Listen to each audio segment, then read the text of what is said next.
አንዱ ጉንጭን በጥፊ ለሚያጮልህ አለ ያው በጥፊ ለሚመታ ሌላኛውን ጉንጭን እንዲመታ አዝሮለት አለ ሌላኛውን ጉንጭ አስመታለ ነጠላ ለሚወስድ እጅ ጠበብ ጨምረታል አንድ ሴት መታ ፓንት ብሰርቅ ሱሪ ጨምራት ይላልና ለብረት የሚያሰፋ ቀን እንዴት ብሎ አምላክ ይባላል ያጀማ ቢላህ ተሰደለ ያው እዚህ ገና ተደንቆራል አምቦ ሙሉ ነው ሰላም እንዴት ናችሁ? እግዚአብሔር ይመስገን። አንዳንድ ቤተሰቦች ይገርሙኛል። ለጻና ልጁ ስልክ አትስጡ ይባላሉ፣ ግን አይሰሙም። እንግዲህ ይሄ ልጅ ጌታ ኢየሱስ ክርስቶስ ስለትትና ያስተማረውን ታምሩን እንዲሁም ደግሞ ምግባራቸውን የነገራቸውን እያነሳ በተዘዋሪ አላህና መሐመድን እየተሳደበ ነው። አላህ ባለጌ ነው፣ ተሳዳቢ ነው፣ ተራጋሚ ነው፣ መሐመድ የፓንት ሌባ ነው እያለን ነው።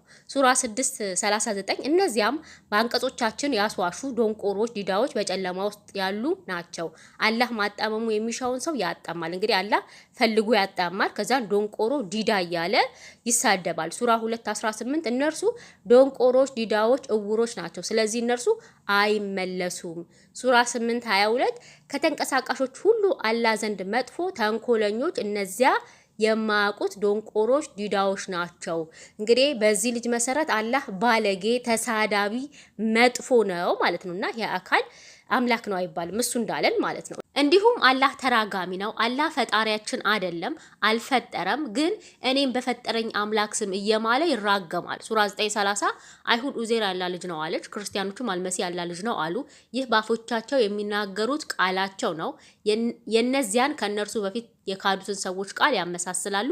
አላህ ያጥፋቸው፣ ማያጥፋቸው አላህ ያጥፋቸው። ሱራ 92:3 ላይ ወንድና ሴትን በፈጠረው አምላክ ስም እምላለሁ። ወንድና ሴትን የፈጠረው ማን ነው? አምላካችን እግዚአብሔር ነው። ዘፍጥረት 1:26-27 እግዚአብሔርም ሰውን በመልኩ ፈጠረ፣ በእግዚአብሔር መልክ ፈጠረው፣ ወንድና ሴት አድርጎ ፈጠራቸው። ወንድና ሴት አድርጎ ፈጠራቸው። ስለዚህ እኔም በፈጠረኝ አምላክ ስም እየማለ እየተገዘተ ግን ደግሞ መልሶ ይረግመናል ማለት ነው። አላህ አጥፋቸው እያለ አምላካችን እንዲያጠፋን ይማጸናል። ስለዚህ አላህ ተሳዳቢ ተራጋሚ ነው ማለት ነው። እንዲሁም ደግሞ መሐመድ የፓንት ሌባ ነው። ሱናን አቢ ዳውድ 39:71 በበድር ዕለት ቀይ ልብስ ይጠፋል ማለት ነው። ፓንት ምናልባት ያላ መልእክተኛ ወስዶት ይሆናል ብለው ይጠረጥራሉ። እንግዲህ መሐመድ በተከታዮቹ ዘንድ እንኳን ታማኝ አልነበረም። በተራ ጨርቅ በፓንት ይጠረጠር ነበር ማለት ነው። ከዛ በኋላ እንግዲህ የመሐመድ ጌታ ወዲያው ቁርአን ይልክለታል። አሻም እንዳለችን ይሄ አካል የሱን ፍላጎት ለማሟላት የሚቸኩል አካል ነው። ምክንያቱም በሳሂህ ሙስሊም 1464 ኤ ላይ ለመሐመድ ራሳቸውን አሳልፈው በሚሰጡ ሴቶች ቅናት እንደተሰማት አሻ ትናገራለች። ከዛ በኋላ ጌታ ያንተን ፍላጎት ለማሟላት ይፋጠናል፣ ያኔ ይቸኩላል። የሱን ስሜት ለማሟላት እንደሚቸኩል ትነግረዋለች ማለት ነው። ጌታህ ነው የምትለው፣ ጌታችን እንኳን አላለችውም። ስለዚህ ይሄ አካል የመሐመድ ጌታ ብቻ ነው። የመሐመድ ጌታው ደግሞ ማን ነው? ሰይጣን ነው። በሳሂህ አልቡኻሪ 49:50 መሰረት ሰይጣን ነው። ሰይጣን ትቶ ሄደ ይመስለኛል ብላ ስትለው አልተውኩትም፣ አዎ ጌታው ነኝ ብሎ የመጣ አካል አለ። ሱራ 93:3 ላይ ማለት ነው። ጌታ ካላሰናበተህም አልጠላህምም። እንግዲህ እሷ ያለችው ሰይጣን ነው ያለችው። አቤት ብሎ መጣ ያ አካል የመሐመድ ጌታ ማለት ነው።